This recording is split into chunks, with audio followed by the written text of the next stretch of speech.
So, welcome back to Third Age Reforged and to another battle replay, and my recent videos would make you believe that this would be a 0.97 replay. However, it is not. It is on 0.96, which makes me look like a very inaccurate information source indeed, because of course I did say that I was done with 0.96. However, after having a brief discussion with a couple of people, I would be lying if I said I wasn't concerned about what's going on with 0.97 at the moment. I do have some sympathy for anyone who makes stuff with regards to sort of development, game development, software development, anything like that, because I know how awful it can be based on my own university experience. However, I do feel as though that you really shouldn't be giving even vague release dates if you really don't have any idea when something is going to be done by. And I feel as though that is what's happening at the moment.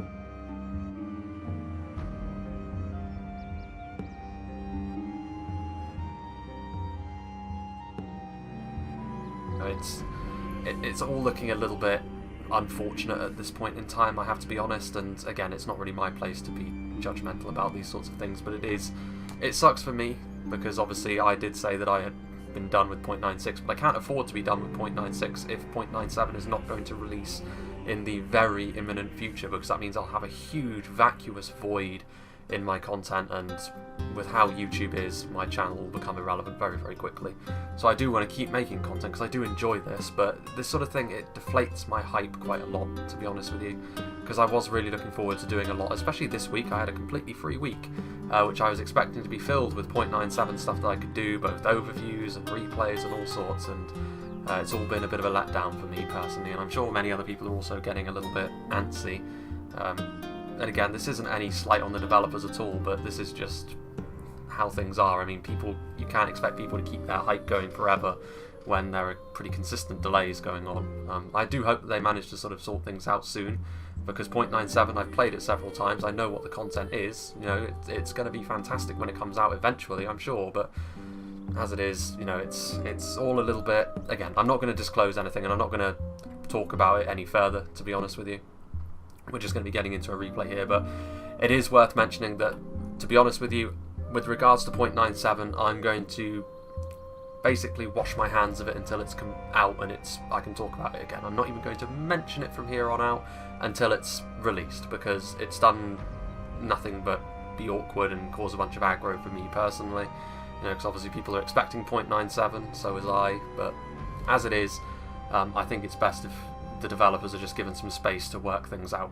But, you know, again, so 0.96 it will be for the foreseeable future once again, which I'm sure some people will probably be a little bit disappointed with. But again, this is going to be a siege taking place on CAIR ANDROS at the very least, one of WK's creations, and WK I think has actually gone off to do his national service at this point in time.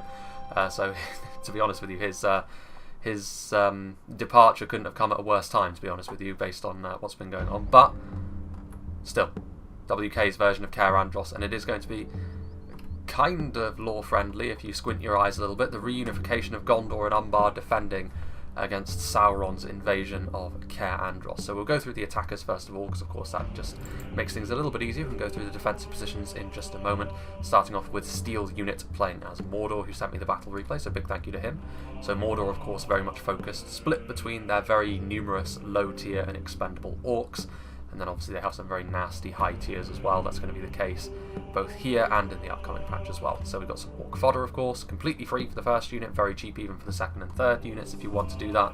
Moranon archers, very basic as far as orc archers go, but of course this is 0.96, so cheap archers, relatively cheap archers like this, with a bit of armour as well, going to be very, very useful, as of course are the orc archers, even cheaper, which of course means they're going to be very efficient.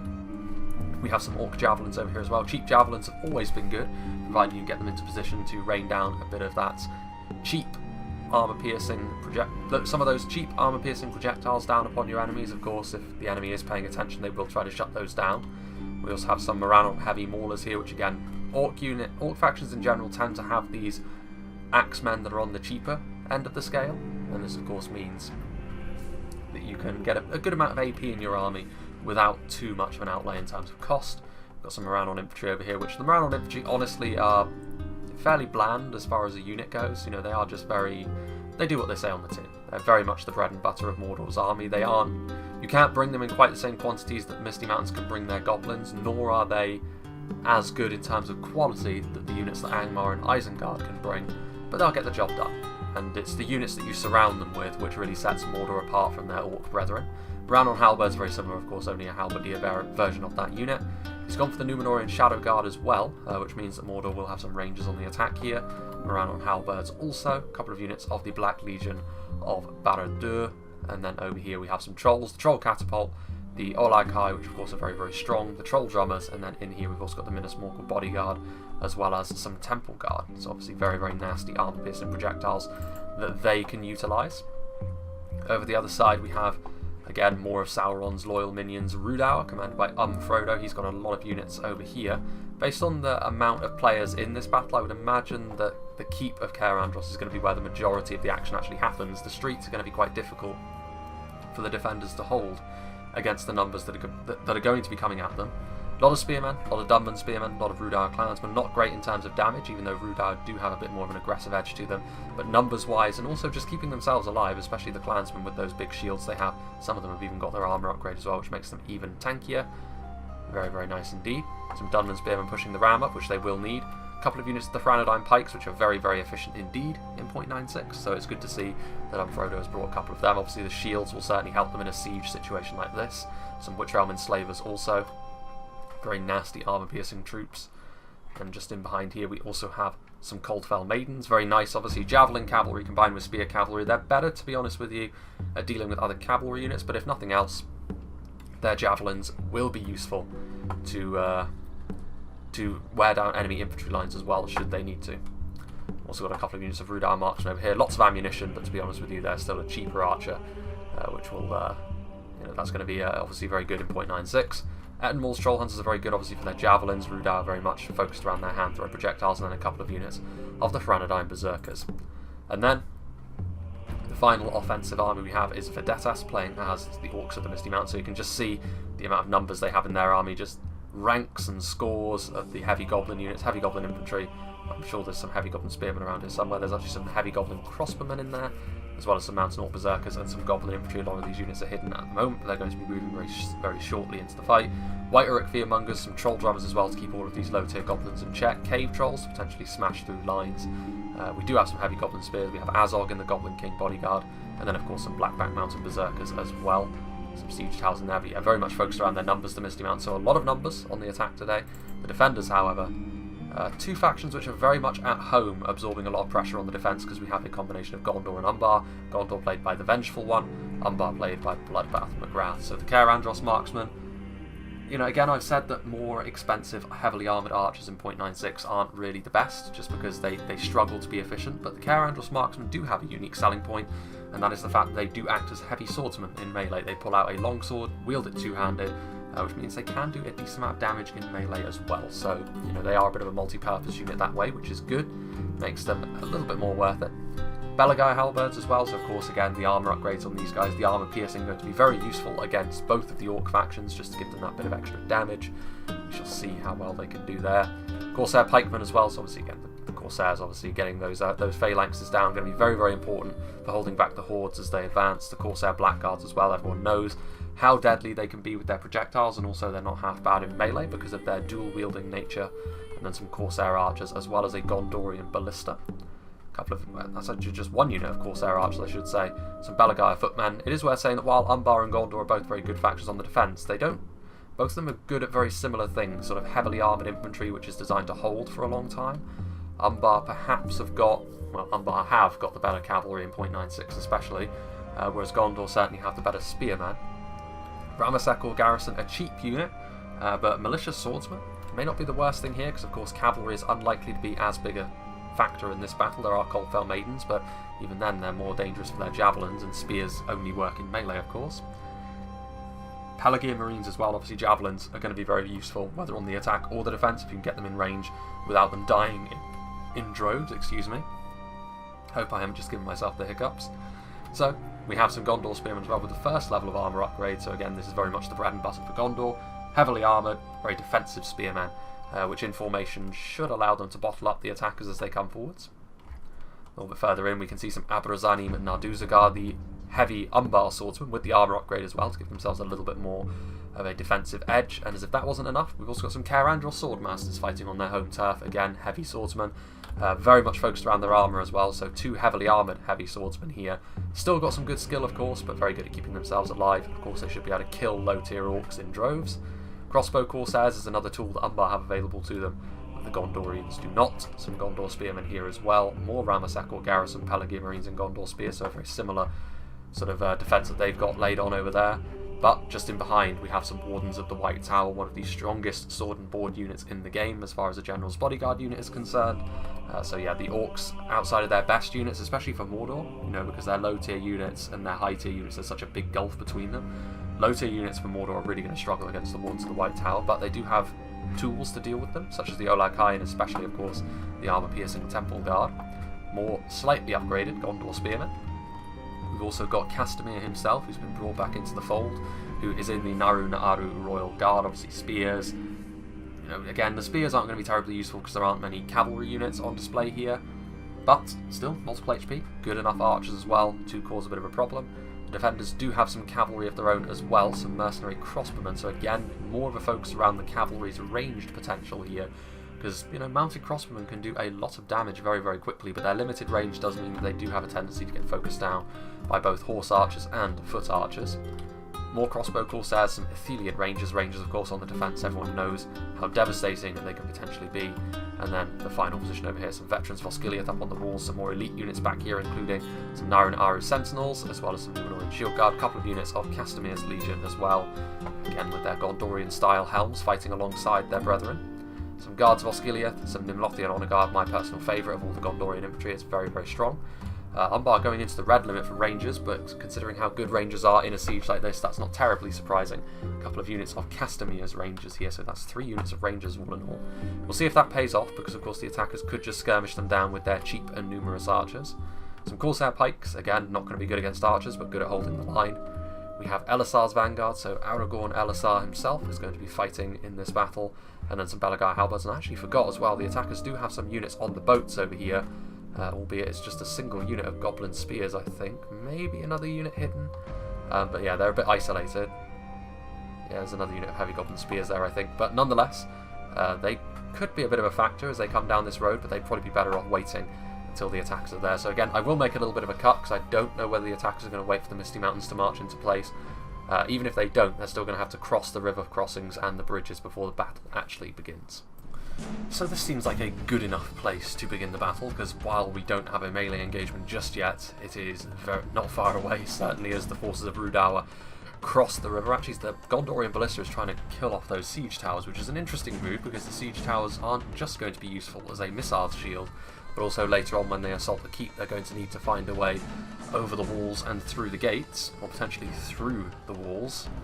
But of course here we can see that now the melee engagement is beginning, a contest between the Ramasak garrison and the Dunman Spearmen, and certainly with the assistance of some archers from the side there, the Dunman units would be certainly going to lose that, but with the assistance of the Rudawa clansmen, numbers are going to be Rudawa's best friend here, certainly, and the attacker's best friend in general, as those ballista bolts continue to streak through the sky, thudding into the Rudawa's engines of war.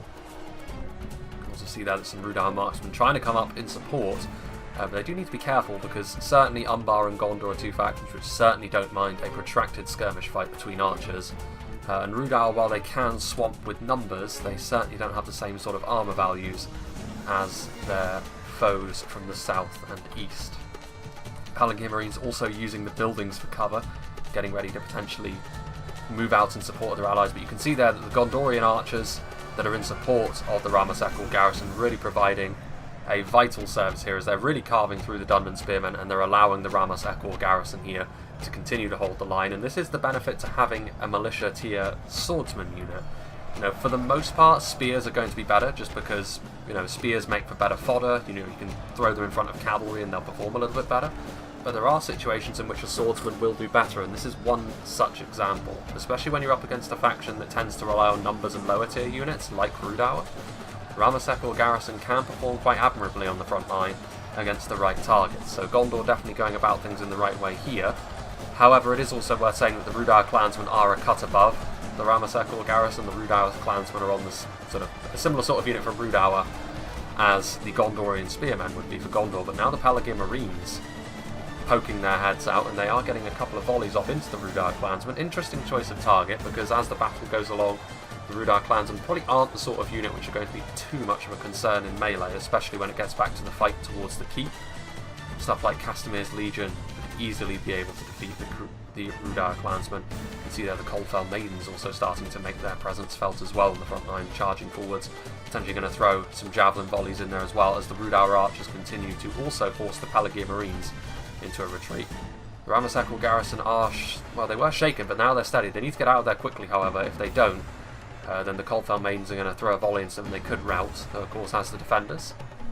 Routing is not going to be quite such a concern, but you can see also that Mordor now starting to put some pressure, utilising the river crossings more than the bridges, which is understandable. The river crossings are a little bit wider, allows for the numbers to be used a little bit more efficiently, but once again, it's just turning into a bit of a skirmish fight. Between the Corsair archers and the Orc archers, they're very similar in terms of the kinds of unit that they are, so neither side is really gaining too much of an advantage from this kind of fight. But these CAIR Andros swordmasters could charge forward, and they could be baited into attacking the Mordor forces here, in which case the forces on the attack would find themselves on the right end of that engagement. Some javelins arcing their way into the Gondor spearmen as they also move back. This is going to be the issue, I think, for the defenders. It does look as though they have split their army off into two distinct chunks, however, interestingly enough. You can see here that the heavy goblin spears were actually... Looks like some Corsair pikemen came down here first of all to try and deal with them, but that was a mistake, because the heavy goblin spearmen, against a single unit of pikes, 2 units of heavy goblin spears could just slap themselves into formation and push through and then massacre them. That's why you really need to support pikes. If you send them forward on their own, they're just going to get pushed through. Whereas if you do support them, that's much less likely to happen. And that's exactly what Gondor are doing here, these heavy goblin spears. To be honest, Gondor should probably just push up and swallow these heavy goblin spears whole. But yeah, as I was saying, it looks as though the defenders, they have split their army off into 2 chunks. This chunk back here is just going to remain near the keep, and that will be the final stand. Whereas out here, the rest of these forces are just going to remain as they are. But I feel as though the defenders, they kind of need to make up their mind about what they're doing here. It feels as though they were a little bit indecisive, and considering the amount of frames that passed before the battle even started, the fact that the attackers had to get across the crossings, there's really no excuse for this sort of thing. Trollshaw axe throwers are moving in. This is where Rudauer can really do a lot of damage quite quickly in a siege. If the defenders have exposed themselves, axe throwers and javelins are so lethal in this sort of situation, and as of 0.96, of course, the axe throwers still have that armour piercing, so they are going to be very, very effective against units like the Númenórean Shield Guard, who of course pack on that plate armour. You can see there as the thrown axes go about their grisly work. There's the Gondor spearmen who have moved forward to engage the Orc fodder, but of course the rest of the Mordor army is also going to slowly but surely make its way across. Mordor will of course throw their fodder under the bus, slowly wear down the defenders, and then when the time is right, they'll send forward the Black Legion, the Olakai, and all of their elites. And I just feel as though there's going to be too many gaps here. Mercenary crossmen doing their thing. There's a lot of archers, however, firing in, which is going to be a concern for the attackers, because as these archers and crossbows continue to fire into their ranks as they move forward, they will be bleeding manpower. Meanwhile, Rudauer also engaging over here, the Corsair archers having to pull out their blades, but they are going to be backed up by the professional infantry of Gondor, the Corsair spearmen going to get into position. Both of these Corsair spearmen, Gondor spearmen I should say, both of these units are spears who are a little bit more focused around defence. Both have an armour upgrade. It's certainly an area in which Gondor has got more of a focus than Rudauer, but when 2 spears fight off against one another, it's never really going to be a quick affair. Neither is it going to be one where any faction gains a hugely significant advantage, unless we're talking about higher tier stuff, in which case Gondor most certainly would. You can see here the Númenórean Shield Guard forced back by Rudauer. Rudauer have done a good job so far at pressuring the front line, and there's a lot of gaps here. I mean, if Mordor really wants to, they could flood forward and do a lot of damage to this front line. Having said that, it would be risky, because there are still javelins here, Corsair Blackguards and Pelargir Marines. There's a lot of archers here as well. I was going to say the mercenary crossbows are right in behind the line as well, but they charged right into the Orc fodder and right into the firing line as well, which is the last place you want your mercenary crossbows to be, because they're very fragile. Still a few Númenórean Shield Guard on the front line, and up against Morannon infantry they should be fairly comfortable. And with the backup of some Belagai halberds, the Gondor spearmen should also be able to hold for a while. It's just Orc fodder and Moran on infantry they're up against after all, which, while numerous, these aren't the sort of units which are going to really concern the defenders just yet. If they were pouring forward with their Trolls and their Black Legion, this front line would already be in all sorts of trouble, to be honest with you. It is also worth mentioning that now the Misty Mountains are getting across here with some heavy Goblin infantry as well, which is good, because at least in this little choke point, Rudar have been stopped in their tracks. There's also some Javelins coming in here to do some damage to the Clansmen and to the Trollshore Expo, so the Pelagir Marines firing in there. It is worth saying as though that Javelins, you do want to be a little bit selective with your targets when you're using Javelins, and while upgraded Rudar Clansmen aren't the worst target in the world, you can certainly stand to do a lot better. But then again, just trying to sort of make sure that these front lines hold is perhaps more important at the moment, and considering there is a big Misty Mountains force crossing the bridge, made up of heavy Goblin spears as well, so a bit of AP on top is going to be a concern, especially seeing as Corsair archers are the only things which will really stand in their way, and behind them it's just going to be skirmishers. But as if the Mordor player heard me through time itself, the Black Legion of Barad-dûr are getting into position, which is going to be necessary actually, because this front line over here, while it's by no means impregnable, in fact it most certainly isn't, Rudar are already pushing through. If Mordor add their Black Legion to that, this front line is going to be in big trouble. Rudar are continuing their good work, utilising their tougher units to sort of push through the line, and again the Corsair pikemen were a little bit isolated there. CAIR Andros Swordmasters charging into the fray now, but a little bit too late. Again, they were needed a little bit sooner, because CAIR Andros Swordmasters will do a very good job against Rudar Clansmen, but the Rudar Clansmen, they are now in behind the lines, and they will be able to chase off the artillery and the skirmishers of the defenders, which they badly need to stay on this front line. The Pelagir Marines are here, and now the attackers are really pouring forward. Now the Misty Mountains are on the front line, they're pushing through the Corsair archers, the Cave Trolls are waddling their way forwards as well. And this very thin and flimsy front line is going to stand absolutely no chance under a charge from the Cave Trolls. The heavy Goblin infantry are assisting the Rudar Clansmen on the front line, so it's only a matter of time at this point before the defenders are turned back. But good coordination here, I have to say, from the attackers. They've done a good job at throwing forward a lot of strength all at once, especially seeing as the defenders, their front line was weak and flimsy, and the attackers have taken advantage of that. Again, it's always a little bit difficult to gauge how much the attackers have lost at this stage in a battle, so again, don't be too convinced of the attackers' superiority just yet, but I would certainly say that the attackers have started off this battle by far the stronger. The CAIR Andros marksmen under normal circumstances are a very strong unit in melee for an archer, but they are having to go up against Olag High, which are the most fearsome battlefield trolls that there are.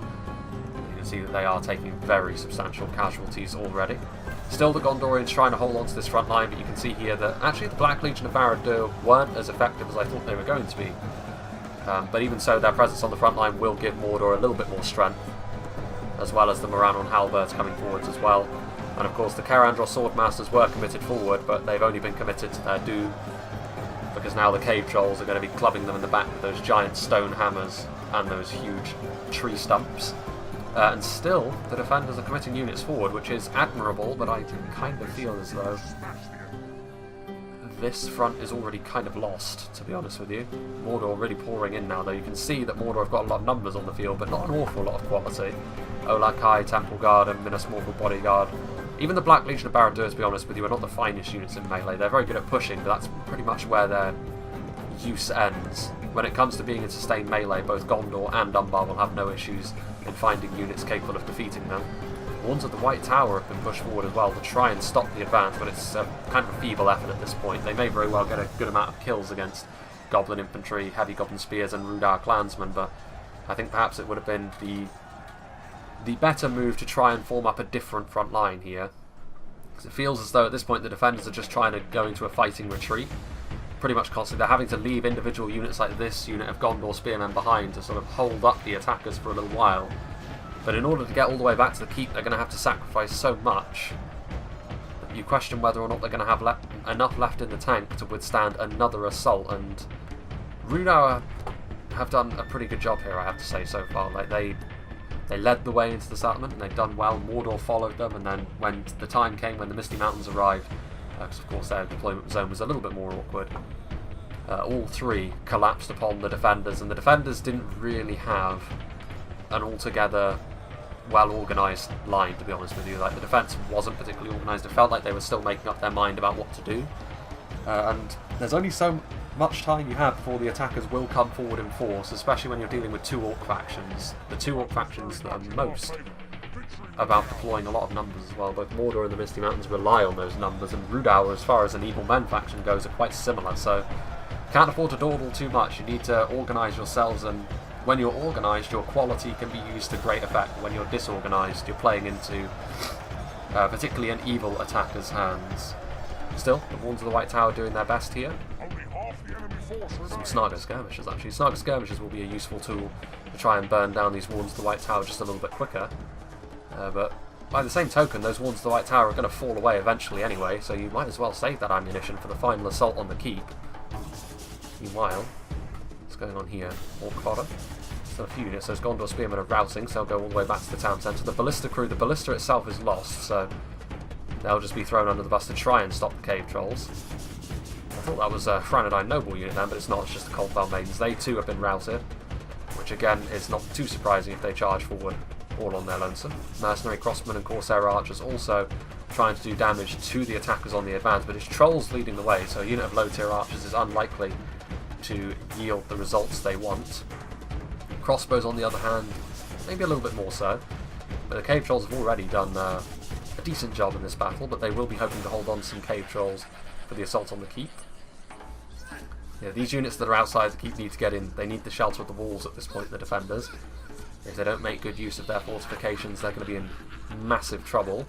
Again, I feel as though unit of Gondor Spearmen that returned from routing, and again they're having to use these Corsair Archers as a sort of rear guard action. So these Trolls are going to be able to feast on a few more kills. And again, the Corsair Archers are not a huge loss, but considering the several units they've already had to sacrifice, things already not going to card for the defenders. These Castamir's Rangers could be of use, but again, I feel as though the defenders have been bold in this battle, which I can appreciate, but maybe a little bit, there's a fine line between being bold and being foolish, and I feel as though it's more foolish here. And the Athelian Rangers are a big unit to lose as well. The Olakai coming forward, crushing the Rangers with their giant hammers, and the Olakai of course got much more staying power than the Cave Trolls, so they're going to remain a thorn in the side of the defenders for quite some time. It is worth saying at this point, however, that the Cave Trolls have gotten maybe a little bit further ahead of the main army than would be ideal. In fact, the only thing that's really backing up at this point is archers and axe throwers. So as it pertains to melee, the Cave Trolls not in an ideal situation, especially now that units like Abrazanim, Narduzagar and Númenorian Shield Guard are coming in. The Cave Trolls of all of the Trolls are the worst in melee, outside of the Drummers and the Catapult Trolls. A few of these Trolls are dying, but the Abrazanim, they're going to have to move back. For the time being, they're still heavy swordsmen. Still most of the defenders outside of the walls. You can see over here as well that the Snaga and the heavy goblin spears that was probably another factor in those pikes being destroyed earlier, the fact that there was some Snaga skirmishers over there. But some Warns of Minas Ithil, so some more Gondorian Rangers at the very least, but the Misty Mountains coming forward with their little force that was on the boats, and they're trying to sort of make it life a little bit more difficult for the defenders, and they're going to succeed here. The heavy goblin spears here, they managed to catch out a unit of Gondor Spearmen that were already depleted, and the armour piercing on top of that means that the normally sort of easily outmatched goblins are going to be able to have a good time here. Meanwhile, over here, this is a very mismatched fight. You have the Elisar's Vanguard just carving their way through a unit of Snaga, not even melee Snaga, but these Snaga are getting the odd kill on the Warns of Minas Ithil. They're trying to get some point-blank shots onto the heavy goblin spears. They will get some kills with the body piercing, but from the front, heavy goblin spears have got those pretty big shields, which will be of good use. Those heavy goblin spearmen are broken and fighting to the death because they flew a little bit too close to the sun, getting all in the business of the Black Númenóreans, the Abrazanim and the Castamir's Legion. Now, though, you can see that the main army of the attackers is marching through the centre of the town of CAIR Andros. The Castamir's Rangers trying to fire some projectiles downrange. Bolts being loosed.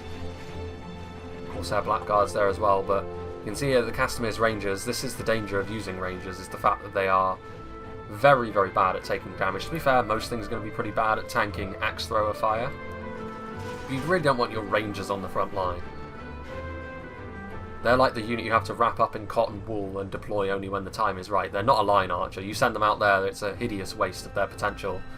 Same thing with the crossbow Corsairs, to be honest with you. Crossbow Corsairs can potentially be extremely damaging, and they're proving that now by carving through the heavy goblin infantry, but they're terrible in a skirmish fight.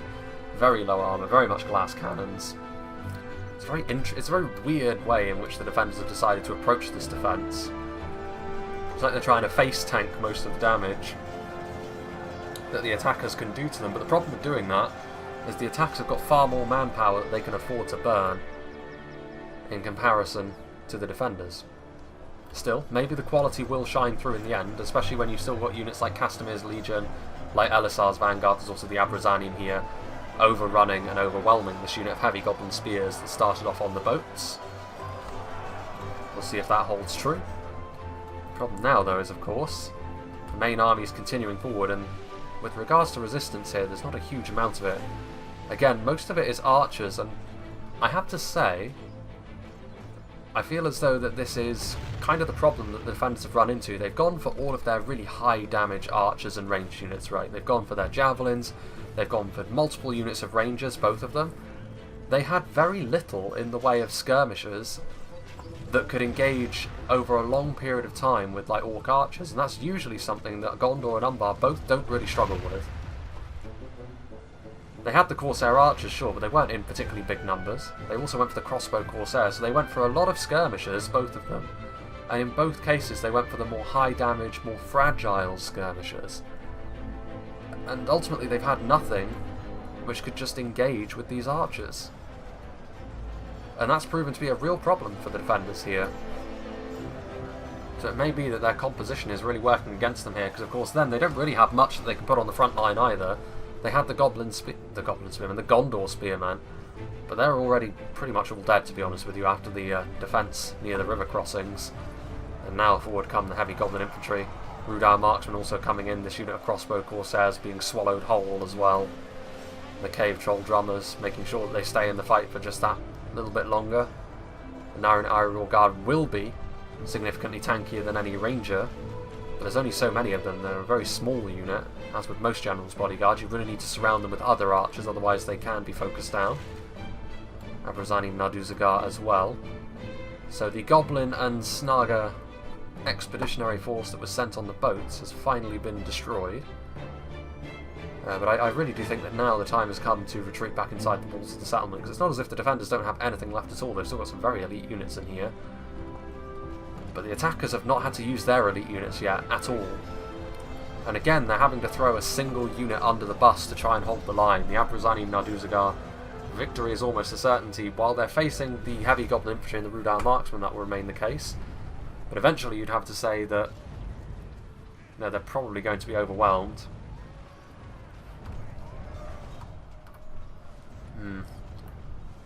Arrows still streaking in, and of course the attackers still have a unit of Rangers as well, which will concern the defenders, the Númenórean Shadow Guard. It's possible that Rudar have got some Rangers as well, because of course the Franadine Rangers could have been hiding at the start of the battle and we just didn't see them.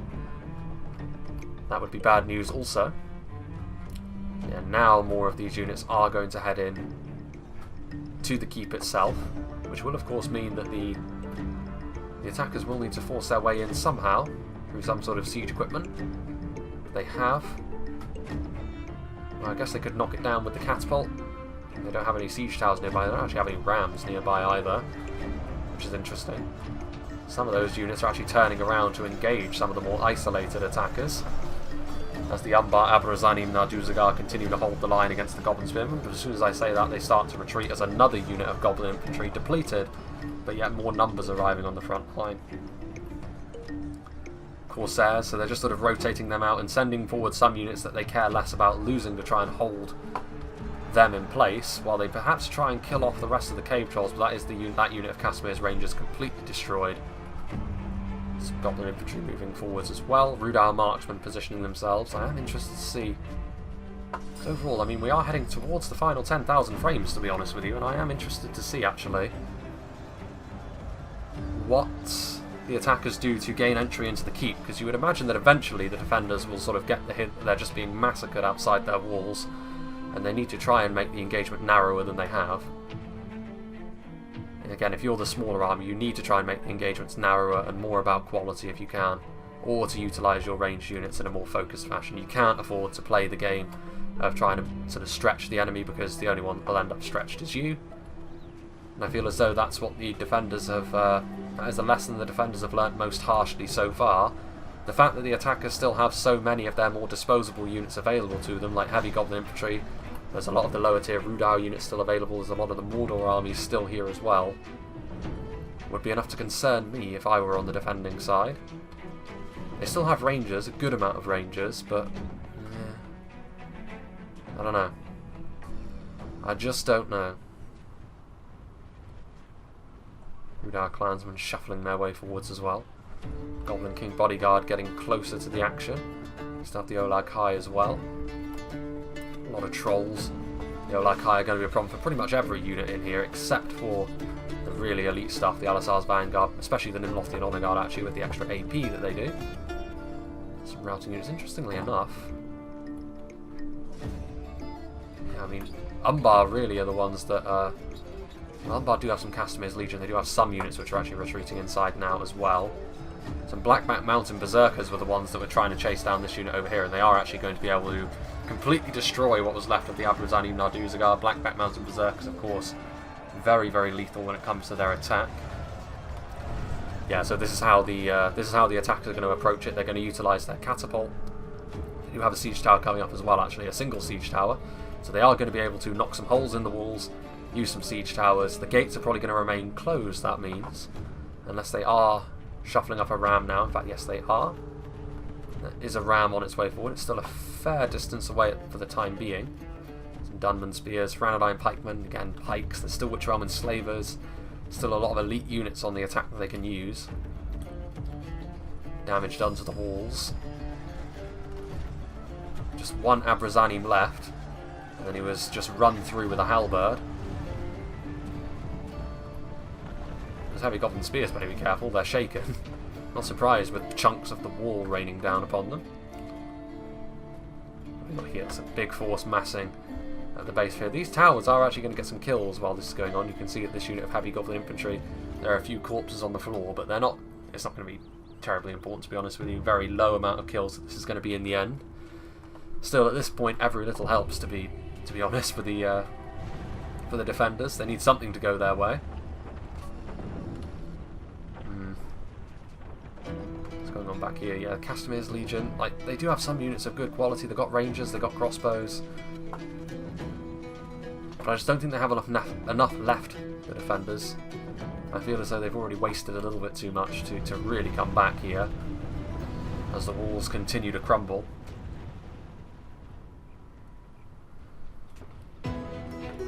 Still those towers try to thin the horde. And it's always a bit concerning as well when you're the defenders and you look how far back the attacking army stretches. Admittedly, not all of these units are all that scary. And yes, Rudau do have some Ranadine Rangers. Although, to be brutally honest, I don't think the defenders are going to be forming up huge blobs anyway, and even if they do, it's going to be difficult for the Rangers to actually shoot them, so maybe not terrible. Catapult's actually getting some pretty accurate shots. They've done almost equal damage to two sections of wall here, so they're going to be able to open up 2 choke points here. They're also going to be able to put their siege tower on this wall, so they'll have another route into the keep. And then, of course, the ram is also being pushed up as well. Mercenary crossbows are up here. What are they actually firing at?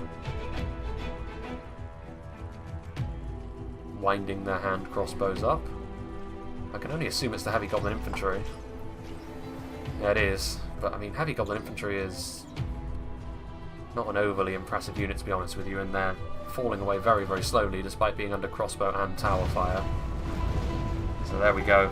That will be almost 2 for the price of 1 there, because they have managed to open up 2 choke points simultaneously by firing volleys from back there. More of a coincidence than anything else, I would imagine. But as the dust settles, I mean, they don't really have a force which is capable of pushing in here just yet. They will be able to form up. And then I think it's only a matter of time before they wear the defenders down, to be honest with you. The tower is in place, and Granadine Berserkers? I was going to say, I don't know. I thought they wouldn't be the first up, because, again, they want to be able to utilise their projectiles before they charge into melee.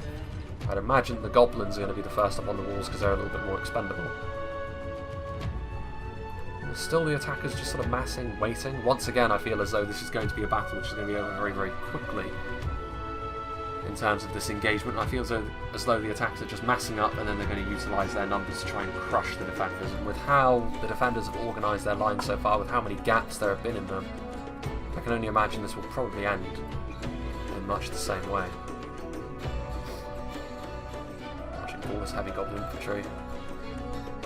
Watching the Etenwald's Troll Hunters come forward. Again, it's a very interesting choice to push forward the ram, the Etenwald's Troll Hunters.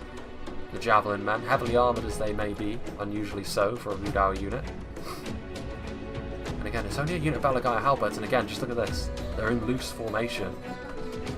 They really need to get into tight formation and get their phalanx down. If they stay in loose formation, they're just going to get blown through by spear units that are in shield wall. Goblin infantry won't be able to do much even like this. They're very poor in terms of quality, but yeah, again, I feel as though this is that's a rookie mistake to make. Like, even a completely new player should know that you don't want your units in loose formation when they're being engaged in melee. And already, like, this front line has already gone to shit. Like, they're going to have to commit forward more units just to salvage the situation. And immediately as they do this, Rudauer are doing exactly the right thing once again, getting their projectile units into position. This is exactly what Rudauer are good at: axe throwers and javelins, getting them in there and doing a lot of damage to the blobs. So again, the attackers doing exactly the right thing, the defenders not organising themselves at all well, I have to say. Not really paying attention. They have now managed to get their phalanx down in formation, but still. Khalasar's vanguard coming forward, and now that they are being reinforced, this initial sort of sortie from the heavy goblins is not going to go anywhere. There's another siege tower moving forward. About to start battering down the gates as well with that ram. Now the heavy goblin infantry is going to start making its way up onto the walls.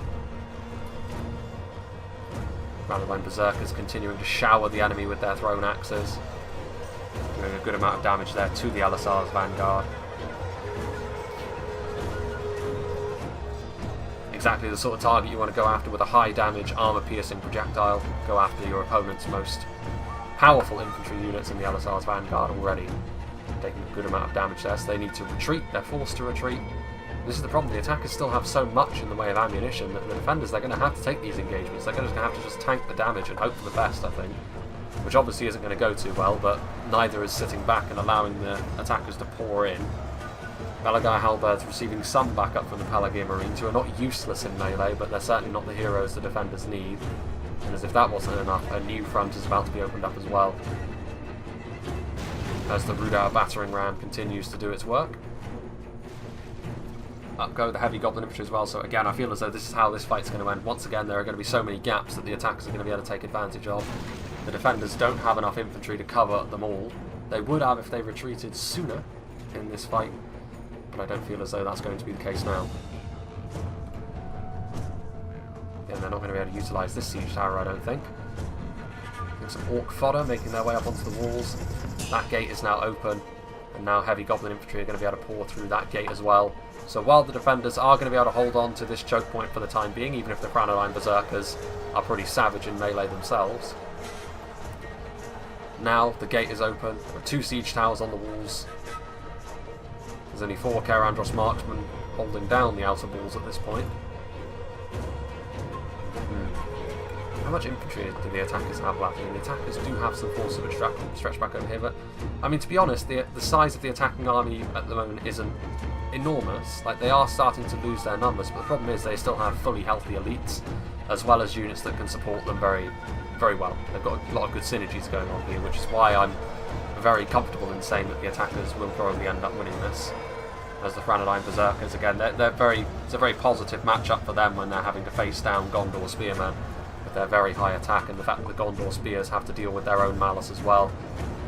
pouring through the gate come the attacks as well, and the only thing which is there to meet them is a very depleted unit of CAIR ANDROS swordsmen, getting a few kills for their trouble, but ultimately the same fate awaits them that has awaited most of the defending armies. They are going to be overwhelmed by the Goblin and Northmen hordes. Here are the Nimlothian Honor Guard. Again, my personal favourite Gondorian unit mechanically, because it's so good. Does a lot of damage, has all the benefits of spears, has all the benefits of an armour-piercing unit, very well armoured, very well shielded, multiple HP, cheaper than the other high-tier Gondorian units as well. But there just isn't enough of them at this point. Forward come the Veterans of Osgiliath, swords and shields out. Again, another Gondorian unit which is very accomplished in melee, which I suppose is a good thing for the defenders, because they're going to need everything to be good in melee at this point. But it would be a miracle if the defenders were to win this at this stage. Heavy Goblin crossbowmen doing the business against the Guards of Osgiliath and the Veterans of Osgiliath. Castamir's Legion in here as well against the Heavy Goblin Spears, actually winning in this corner of the engagement. They will be able to push through. Ettenwall's Troll Hunters just in behind, which to be fair in melee won't stand a chance against the Castamir's Legion either. They need to back up and use their javelins to be fully effective. And there's a lot of range support coming in as well. Nimlothian Honor Guard again, the quality of units that the defenders have left is high, but if the attackers play this as smartly as they've done so far, they should be just fine. They've got javelins, they've got rangers, they've got elite units, they've got trolls, they've got everything they need to make sure that this defence stays down. Orc fodder are going to be coming down off the walls as well. They'll be able to get into the rear of this defence over here, which will put additional pressure on the Gondor Spearmen, especially seeing as they're already being attacked from the front by the Franadine Berserkers. Forward comes some Moran on halberds to perhaps staunch the bleeding in this engagement over here, because the Ettenwall's Troll Hunters are starting to struggle. The Castamir's Legion demonstrating their quality once again, as they tend to do in most battles. Numenorian Shield Guard are here. Veterans of Osgiliath shuffling their way forwards as well. Still arrows just pouring into the settlement, far more than they're pouring out of it. And now, with the numbers coming forward, again you imagine it's only going to be a matter of time. The Veterans of Osgiliath victory seems like a certainty. There though you can see the Ettenwall Shoal Hunters and the Orc fodder attacking the Gondor Spearmen from behind, which is going to leave a huge hole in the defences. The Moran on halberds marching forwards as well. Orc archers. Franadine pikemen also shuffling their way forwards. There are the Heavy Goblin crossbowmen taking the occasional pot shot. Black Legion of Barad-dûr is still sort of just milling around here.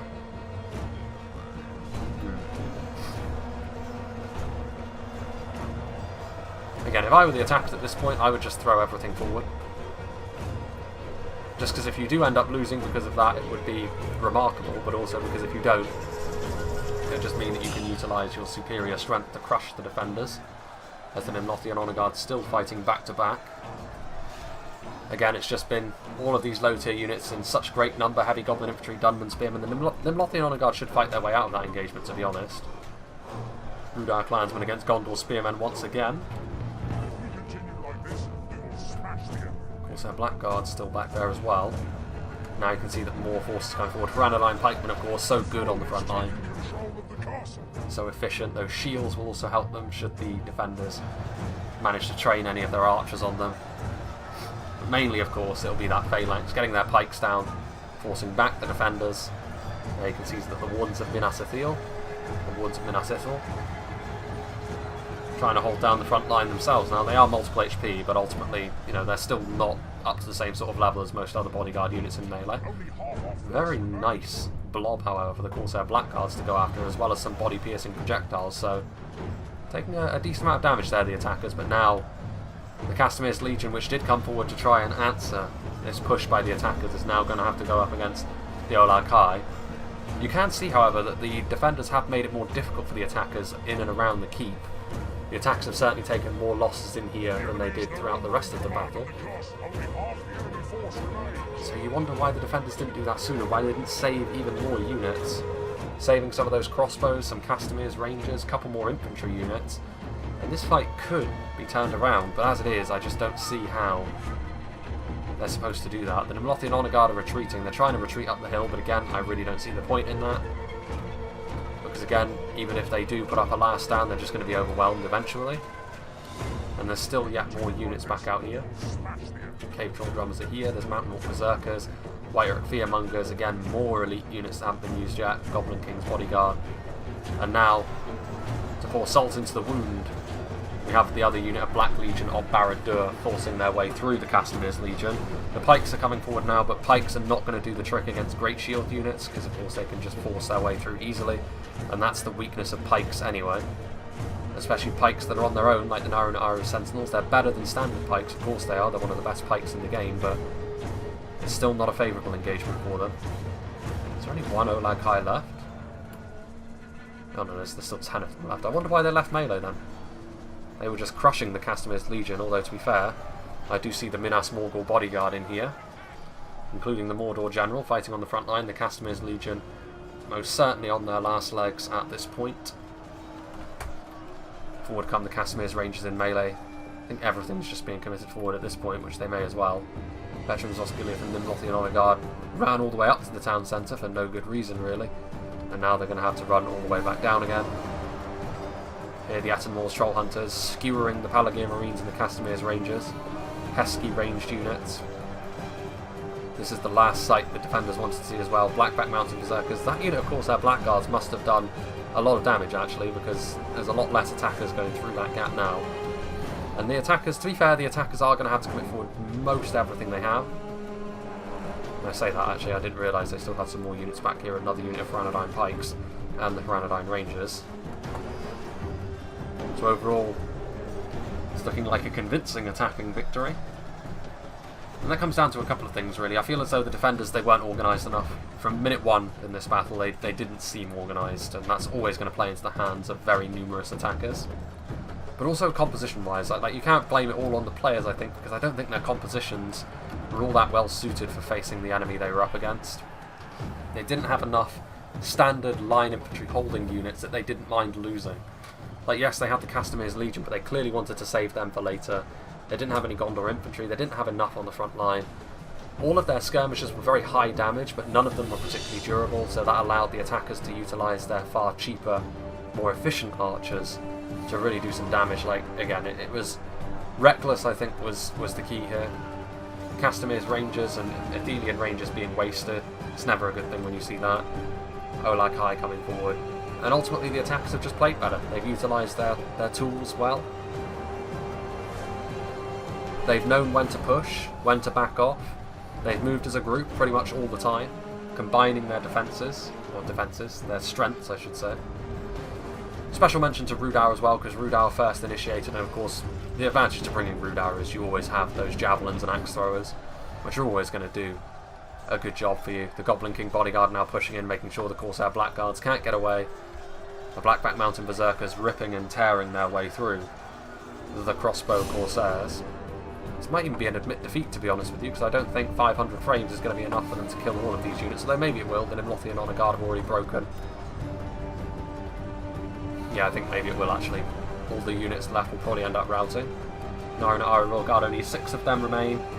They may be locked morale, but that's not going to matter. They will fight to the death. Crossbow Corsairs most certainly are not locked morale, however, utilising their harpoons as a makeshift melee weapon. Up against trolls, regardless of what kind of troll, however, and blackback berserkers, they don't stand a chance. Oh no, they did admit defeat.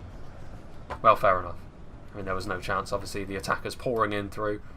And I guess that's a lesson in organisation and composition picking. Like, you need to pick your armies a little bit more carefully than that. I feel like just spamming a bunch of Rangers and Javelins leaves you short in other departments. Yes, they're very strong, but honestly, Rangers, they're strong enough where if you use one unit correctly, you don't need multiple units of Rangers in your army.